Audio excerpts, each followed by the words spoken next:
Halo semuanya, kita kan setiap hari lihat angka di mana-mana ya, di berita, di media sosial, di laporan kerja. Tapi pernah nggak sih kepikiran angka-angka ini datangnya dari mana? Nah, kali ini kita akan bongkar rahasia di balik bagaimana dunia di sekitar kita diubah menjadi data yang bisa kita olah. Gimana coba caranya para peneliti mengubah sesuatu yang abstrak kayak motivasi belajar, tingkat kecerdasan, atau bahkan hal sesederhana jenis kelamin menjadi angka-angka yang bisa dihitung? Nah, ini nih pertanyaan besar yang akan kita jawab bareng-bareng. Oke, mari kita mulai dari fondasinya dulu. Gimana prosesnya dari dunia ke angka itu terjadi? Nah, kata kuncinya itu variabel. Gampangnya, variabel itu apapun yang nilainya bisa beda-beda antar orang, kayak umur, jenis kelamin, atau tingkat kepuasan. Beberapa variabel itu sifatnya diskrit, artinya nilainya pasti angka bulat, misalnya jumlah saudara, kan nggak mungkin 2,5 orang. Tapi ada juga yang sifatnya kontinuum, kayak berat badan, yang nilainya bisa tak terbatas, misalnya 60,1 kilo, 60,15 kilo, dan seterusnya. Memahami bedanya ini penting banget loh. Nah, pengukuran itulah jembatannya. Ini adalah proses kita menerjemahkan semua karakteristik tadi kayak motivasi tinggi atau jenis kelamin perempuan menjadi angka, menjadi data yang bisa kita analisis. Sip, sekarang waktunya kita bongkar kotak peralatan kita. Kita mulai dari dua alat yang paling dasar ya, yang jadi fondasi dari semuanya. Biar gampang, coba deh bayangin, kita itu kayak peneliti yang punya toolkit atau kotak peralatan pengukuran. Di dalamnya ada macam-macam alat, dan tiap alat punya fungsi spesifiknya sendiri, dari yang paling simpel sampai yang paling canggih. Alat pertama kita namanya skala nominal. Anggap aja ini si pemberi label. Tugasnya super simpel, cuma ngasih nama atau label ke kategori-kategori yang beda. Angka di sini sama sekali nggak punya makna lebih besar atau lebih kecil. Contohnya gampang banget. Kalau kita kasih kode 1 buat laki-laki dan 2 buat perempuan, bukan berarti perempuan itu lebih dari laki-laki kan? Angka itu cuma label, cuma penanda biar beda. Sama persis kayak nomor punggung di jersey pemain bola. Oke, ngasih label udah bisa. Tapi gimana kalau kita pengen tahu urutannya? Mana yang lebih bagus, lebih tinggi, atau lebih cepat? Nah, ini membawa kita ke alat berikutnya. Ini dia skala ordinal alias si daftar peringkat. Alat ini setingkat lebih jago. Dia bisa ngasih label sekaligus ngurutin. Jadi kita tahu nih mana yang peringkat 1, 2, 3.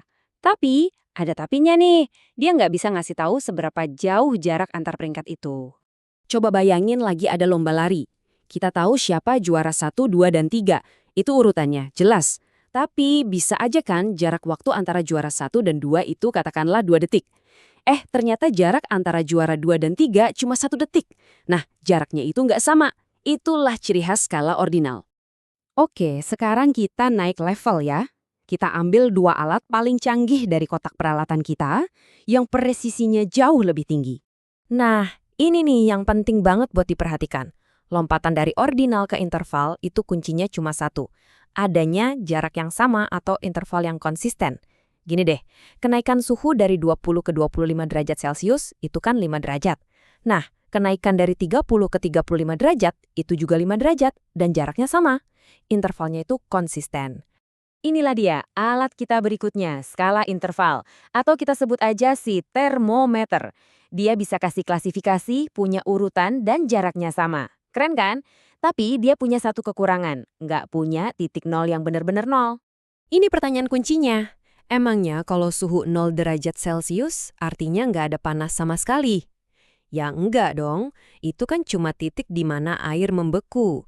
Jadi angka 0 di sini itu cuma kesepakatan aja, bukan berarti panasnya benar-benar hilang. Nah, ini yang jadi pembeda utamanya. Konsep nol mutlak. Nol mutlak itu artinya nol yang sesungguhnya, benar-benar nggak ada sama sekali. 0 cm ya artinya nggak ada panjangnya. 0 kilogram artinya nggak ada beratnya. Inilah fitur paling powerful dalam pengukuran.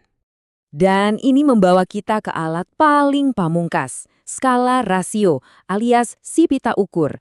Skala ini punya semuanya, bisa klasifikasi, bisa ngurutin, jaraknya sama, plus dia punya nol mutlak. Nah, karena ada nol sejati ini, baru deh kita bisa bilang sesuatu itu 2 kali lebih berat atau setengah jaraknya. Oke, sekarang kita udah kenal semua alatnya. Yuk kita lihat kenapa milih alat yang tepat itu penting banget buat peneliti. Tabel ini ngerangkum semuanya dengan jelas banget. Lihat deh polanya. Nominal itu cuma klasifikasi, ordinal nambahin urutan, interval nambahin jarak yang sama, dan rasio nambahin nol mutlak. Semuanya saling membangun, kayak tangga, makin ke atas makin powerful. Dan ini nih alasannya kenapa kita harus hati-hati. Coba deh bayangin, satu tangan dimasukin ke air mendidih 100 derajat, satu lagi ke air es 0 derajat. Terus kita bilang rata-ratanya 50 derajat, jadi orang itu ngerasa hangat. Kan konyol banget. Nah, ini contoh nyata kalau kita salah pakai skala. Kita nggak bisa seenaknya merata-ratakan data interval, seolah-olah itu rasio. Hasilnya bisa super menyesatkan.